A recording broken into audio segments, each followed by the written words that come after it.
Okay. Hi guys, my name is Xiomara Pelayo, My name is Annika Carrion. I'm Irene Ramirez. Anna Yama. and this is our presentation on building a humane prison model. So our introduction, corrections are a vital component for our criminal justice system. They serve to enforce legal accountability and promote rehabilitation. In the United States, we face many challenges and issues involving our prisons and jail systems. These systems are the first step to rehabilitate offenders. We decided to focus our prison on a minimum security level and a high maximum security level. We will be implementing Norway's prison model that strives for a rehabilitative approach and shares low recidivism rates. Okay, so Norway prisons are a model for prisons all around the world. We chose to base it off Norway because it focuses on rehabilitation and reintegration. Uh, the states such as California, Oregon, North Dakota, Washington have adopted certain aspects of Norway facilities. Um, so the largest prison within Norway has 400 cells. An average prison has 770 cells.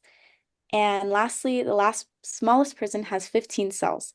The prisons are so condensed because having less people gives more of a community feel to promote reintegration into society. Um, Benefits of maintaining proximity to home. So, maintaining proximity to familiar surroundings can motivate inmates to work toward rehabilitation supported by strong social connections. The theory behind that is how having a strong support system after release can be beneficial for inmates. Okay.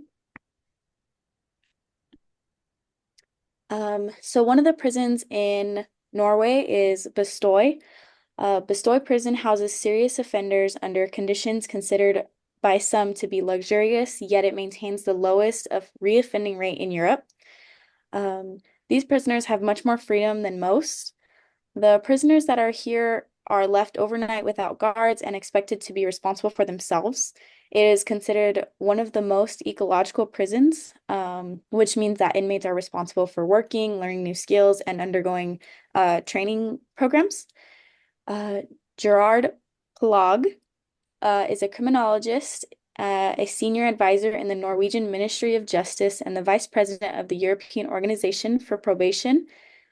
He says that life inside prison needs to resemble life on the outside, as much as security considerations and resources allow. He adds that inmates are required to take responsibility for their actions, including past, present, and future. Um, Norway holds all prisons accountable and helps them grow from their mistakes. Another prison within Norway is Halden.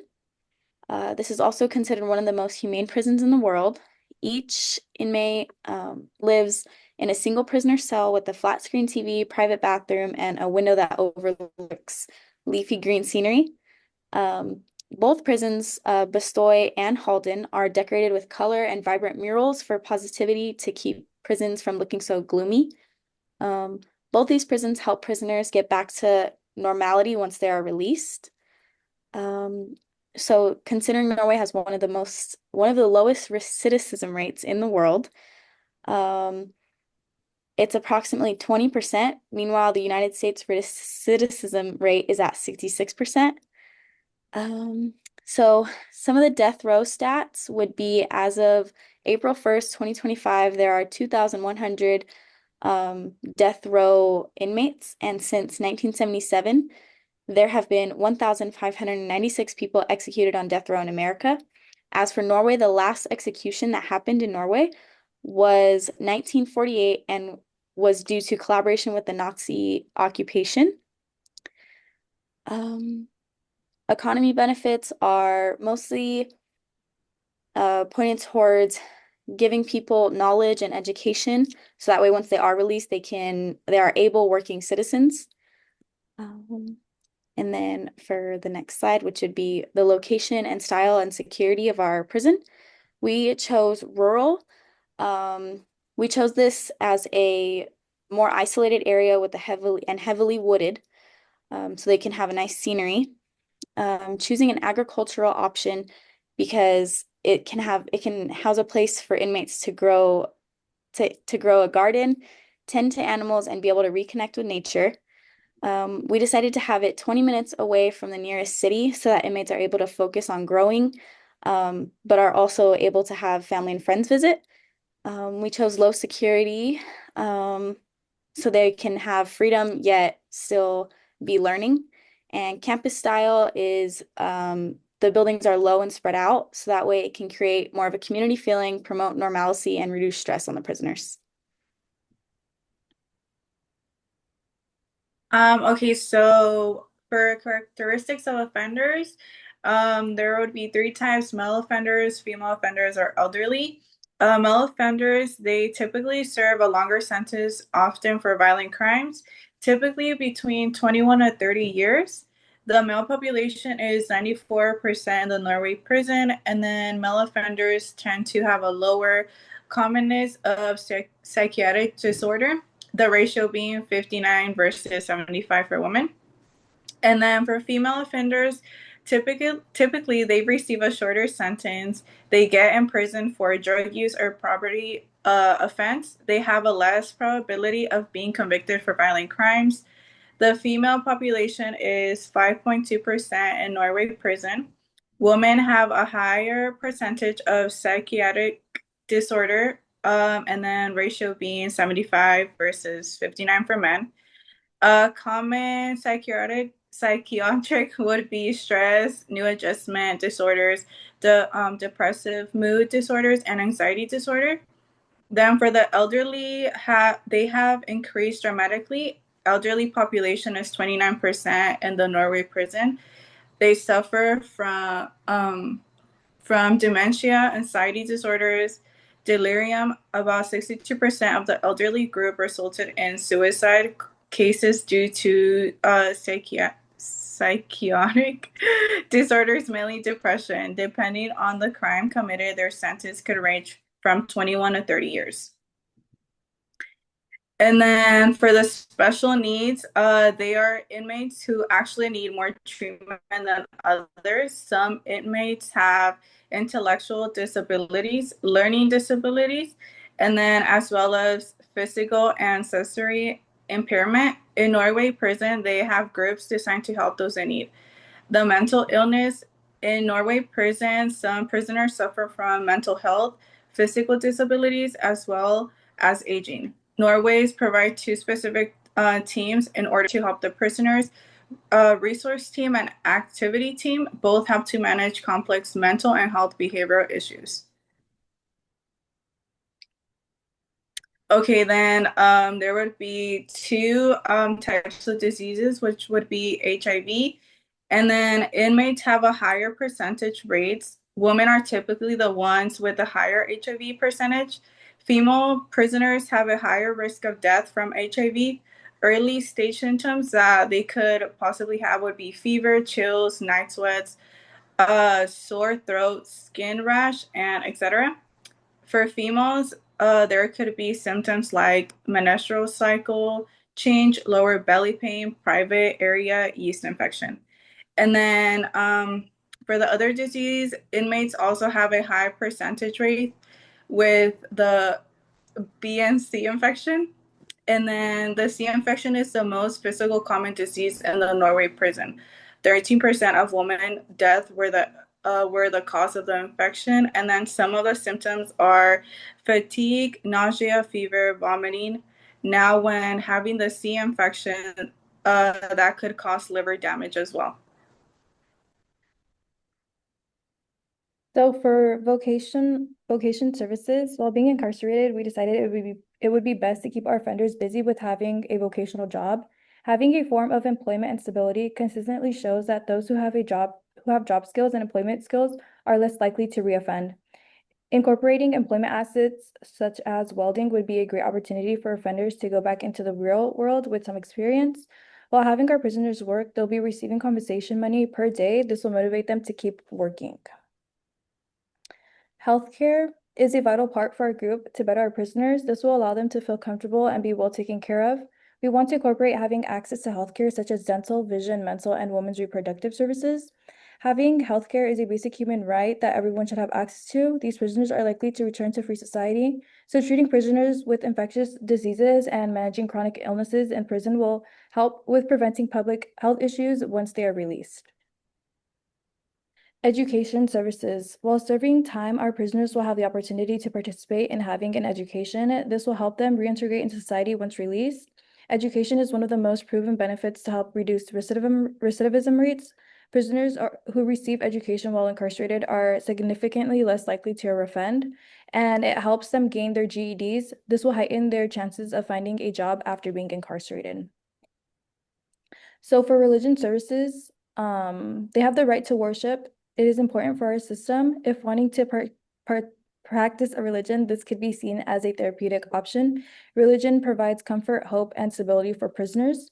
Religion can also help prisoners cope with guilt, fear, and isolation. Most prisons have a multifunctional rooms that can be converted into rooms for worship, and this is something we want to incorporate. For the privilege system, which would be like the rewards, they have access to private rooms, including a bathroom and a shower. If engaging in rehabilitation programs, that's shown as a good behavior, which could move them from a high to low security prison. They could also get a transitional housing. Prisoners could have early release on parole. Inmates are also taught education, going from basic learning to a higher education status. They are also taught job marketing skills, preparing them for when they are interrogating into society again. And then the operating rules and regulations. Prisoners tend to have a daily schedule where they start out the day at 7:30 a.m. They must attend work, education, even programs that will last till 3 p.m. Their evenings are free and could do their personal activities. Some of the prisoners might be in a small dorm or apartment. They are able to dress in their own clothing as well. They don't have to be dressing in uniforms. There's two options when it comes to their meal. They could either cook it themselves or they could eat the food that the prison provides. Allowed phone calls that might last up to 20 minutes per week. Family visits are also allowed.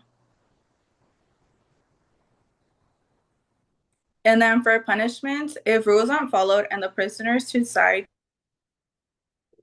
to do their to not do their duties or have some sort of drug use, they could be placed in a high security prison. They could be placed in a solitary confinement up to 20 days due to violation caused. Any inmates that decides or chooses to escape or even shows any type of serious threat, they will be placed in a security cell no longer than 3 days. Once sentence is completed, if the prisoner is still considered danger to society, their case goes to court and could be placed in prison again for 5 additional years. Their measures and behaviors are tracked in a confidential file. So for handling riots, our system is focused on low security and maximum security. We encourage positive relationships between staff and residents. Officers aren't just for guarding, but also for being role models and teaching interpersonal skills. This could reduce rioting. Officers will receive extensive training and listening skills to emphasize de-escalating violent situations through communication.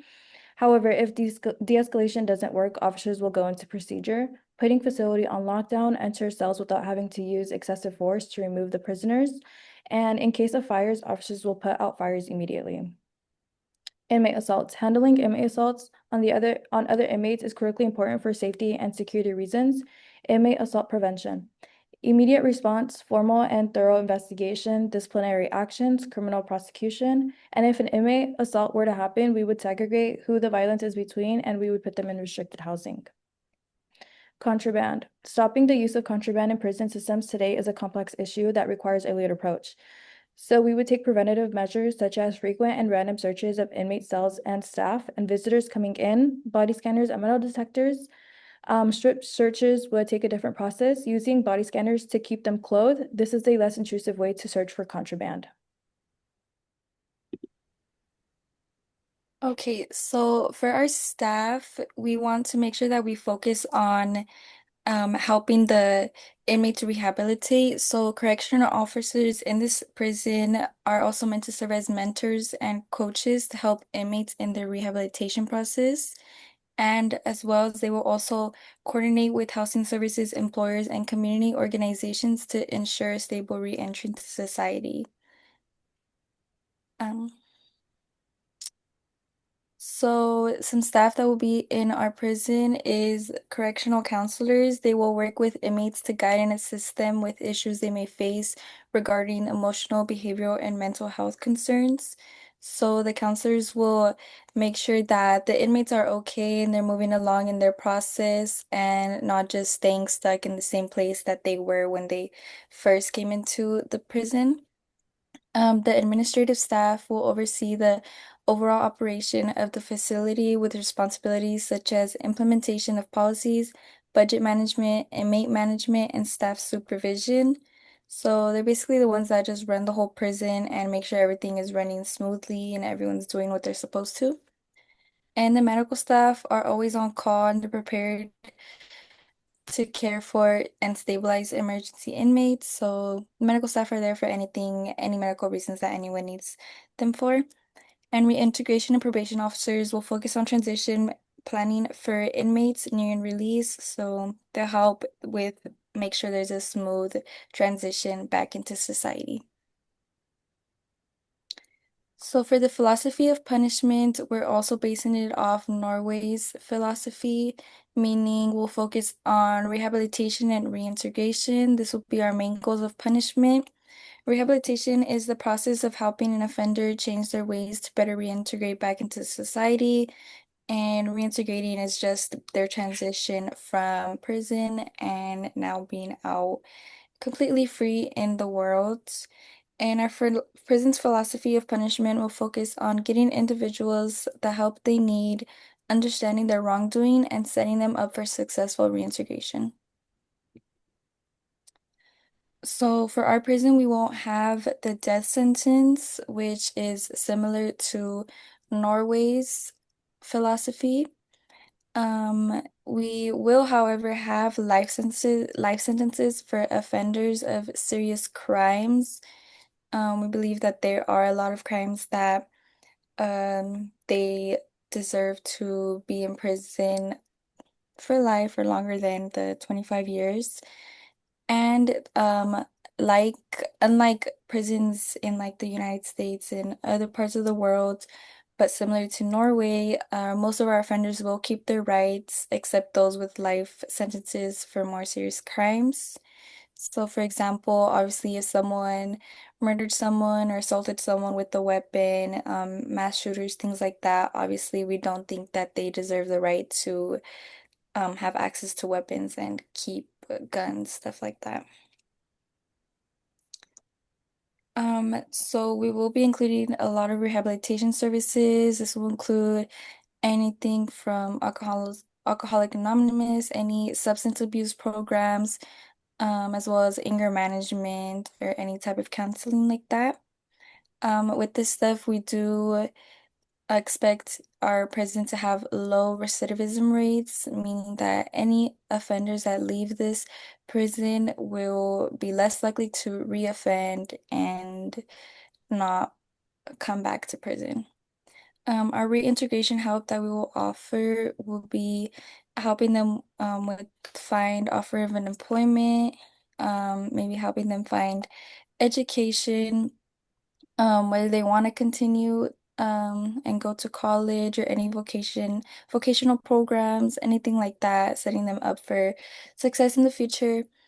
And then also helping them find suitable housing accommodation, whether it be any shelters or any maybe homes for past criminals or prisoners.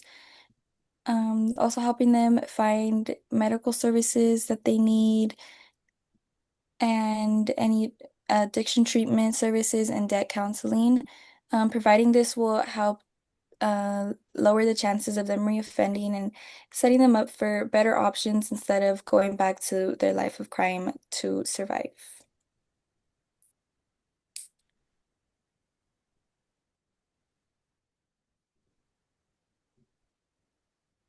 service savior and prepare them to reintegrate into society as reasonable citizens. The No Way Prison focuses on health, dignity, and rehabilitation instead of punishing them, and caring about improving their life and the success that they could have in the outside world once being reintegrated into society. It is shown that by treating prisoners with dignity and providing supportive programs that are necessary, it will reduce reoffending rates and promote a safer and humane society overall, which explains all our things and why we think our prison will be successful. So this is our presentation, and thank you. And then these are citations. Thank you. Thank you. Thank you. Okay.